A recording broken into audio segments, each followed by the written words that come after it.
حدیث کو کج دماغی سے سمجھو گے تو الٹا مسئلہ نکلے گا اس سے۔ ایک مدرسے کے شیخ الحدیث بہت بڑے محدث، اس کے بازو ہی میں ہمارا مدرسہ، میں یہاں پڑھاتا تھا وہ وہاں پڑھاتے تھے، تو کبھی کبھی ہماری ان کی ملاقات ہو جاتی تھی، تو گھبراتے بہت تھے مجھ سے۔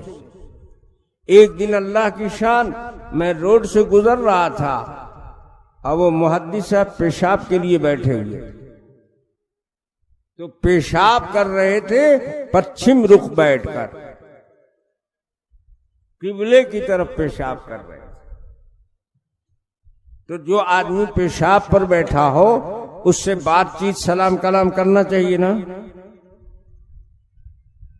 ہم کو دیکھ رہے ہو، ہم ہی بیٹھے ہیں پیشاب پر، بڑے عجیب لوگ ہیں یہاں۔ پیشاب جو شخص کر رہا ہے اس سے بات چیت نہیں کرنا چاہیے، منع ہے۔ اب مجھ کو ان سے بات کرنا تھا تو میں روڈ کنارے کھڑا ہو گیا کہ یہ فارغ ہو جائیں تب ذرا ان سے بات کریں۔ جب وہ اطمینان سے فارغ ہو گئے تب میں نے سلام کیا اور میں نے کہا کہ آپ نے کیا غضب کیا؟ آپ کوئی مسافر پردیسی بھی نہیں ہے کہ آپ کو رخ معلوم نہیں ہے کدھر پچھم ہے؟ آپ تو اسی مدرسے میں حدیث کے استاد ہیں، یہی رہتے ہیں، آپ نے پچھم کی طرف رخ کر کے کیسے پیشاب کیا؟ کہنے لگے کہ مولوی صاحب یہ بات آپ کے سمجھ میں نہیں آئے گی۔ میں نے کہا میری سمجھ میں نہیں آئے گی، اس کا مطلب آپ سمجھ چکے ہیں۔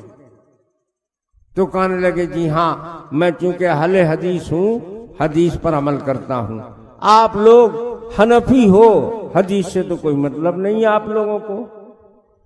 میں نے کہا بھئی مطلب نہیں ہے ہم لوگوں کو، یہ تو آپ نے فرض کر لیا ہے، چلو آپ اپنے ہی فرض کیے ہوئے کو مانو، مطلب پیدا کر دو۔ آپ حدیث والے ہو تو کوئی حدیث سنا کر کے سمجھا دو۔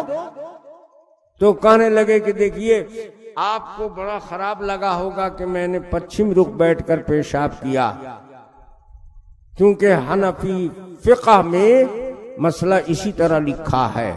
تو آپ لوگ تو فقہ پڑھتے ہیں لیکن ہم لوگ الحمدللہ حدیث پڑھتے ہیں، حدیث میں اجازت دی گئی ہے کہ پچھم رخ بیٹھ کے پیشاب کر سکتے ہو، اس لیے ہم نے حدیث پر عمل کیا۔ تو میں بھی حیران ہو گیا کہ یا اللہ کون حدیث ہے جس میں پچھم رخ بیٹھ کر پیشاب کرنے کی اجازت دی گئی ہے؟ تو میں نے کہا صاحب وہ حدیث کہاں ہے؟ کہنے لگے جی ترمذی شریف کی روایت ہے، اللہ کے نبی فرماتے ہیں وَلَٰكِنْ شَرِّقُوا أَوْ قَرِّبُوا، لیکن تم پچھم رخ بیٹھ سکتے ہو، پورب رخ بیٹھ سکتے ہو۔ اب جب حدیث پڑھا تو میرے دماغ میں بھی وہ حدیث آ گئی کہ ہاں ہے تو یہ حدیث، لیکن یہ بیٹے کو دھوکہ لگ گیا، ہم ہی کو کہہ رہا ہے نہیں سمجھے ہو، اپنے ہی نہیں سمجھا، عقل سے پیدل ہے۔ میں نے کہا اچھا آپ یہ بتائیے اس حدیث کا راوی کون صحابی ہے؟ تو کہنے لگے مولانا ہر حدیث کا راوی یاد رہتا ہے کیا؟ کون صحابی ہے اس وقت ہم کو یاد نہیں ہے۔ صحابی کوئی بھی ہو، اس سے کیا فرق پڑتا ہے؟ نبی کا حکم ہے یہ صحابی نقل کرے وہ صحابی نقل کرے، صحابی کے بدل جانے سے نبی کا حکم بدل جائے گا؟ میں نے کہا جی بدل جاتا ہے حکم، آپ جب تک نام نہیں بتائیں گے آپ کو صحیح سمجھ میں حدیث نہیں آئے گی۔ کہنے لگے اس وقت راوی صحابی کا نام یاد نہیں ہے۔ میں نے کہا اگر آپ کا حافظہ نہیں ساتھ دے رہا ہے میں یاد دلاتا ہوں، اس حدیث کے راوی ترمذی میں حضرت ابو ایوب انصاری رضی اللہ تعالیٰ عنہ۔ تو تھوڑا سر کھجلا، کہنے لگا ہاں ہاں ٹھیک کہہ رہے آپ، حضرت ابو ایوب انصاری سے مروی ہے کہ رسول پاک صلی اللہ علیہ وسلم نے فرمایا وَلَٰكِنْ شَرِّقُوا أَوْ قَرِّبُوا، لیکن تم پورب رخ یا پچھم رخ بیٹھ سکتے ہو۔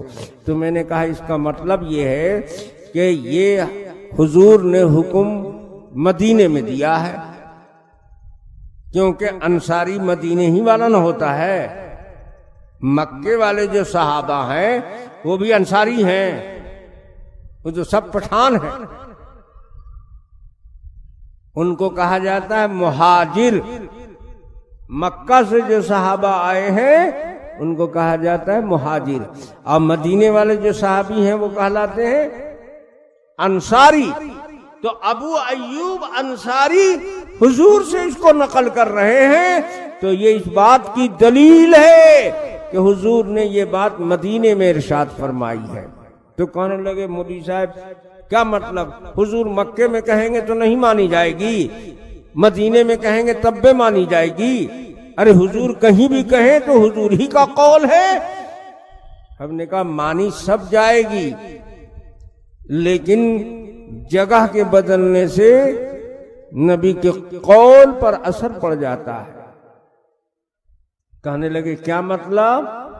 تو ہم نے کہا کہ سنیے، مدینے والے کو حضور فرما رہے ہیں، جو مدینے میں لوگ ہیں ان کو اللہ کے نبی فرما رہے ہیں لا تستقبلوا القبلہ ولا تستدبروها، دیکھو نہ اپنا چہرہ کرو قبلے کی طرف اور نہ پیٹ کرو قبلے کی طرف، ولیکن شرقوا او غربوا، لیکن تم پورب یا پچھم رخ بیٹھ سکتے ہو۔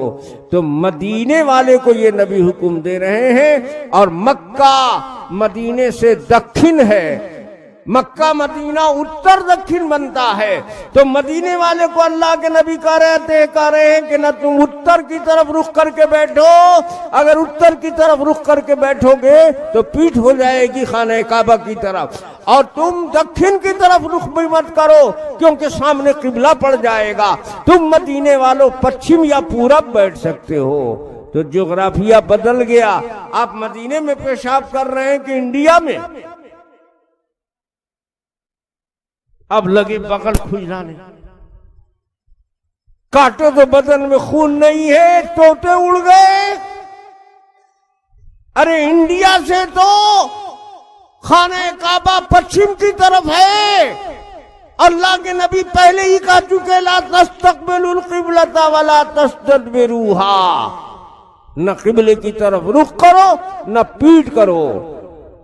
تو مدینے والے کو کہہ رہے ہیں وہ پیٹ کرے گا تو اتر طرف بیٹھے گا، وہ اگر رخ کرے گا قبلے کی طرف دکھن کی طرف چہرہ کر کے بیٹھے گا، تو مدینے والا کدھر پیشاب پاخانہ کرے؟ تو حضور نے فرمایا ولیکن شرقوا او غربوا، تم پورب پچھم بیٹھ جاؤ، نہ تمہارے سامنے قبلہ پڑے گا نہ تمہارے پیچھے قبلہ پڑے گا۔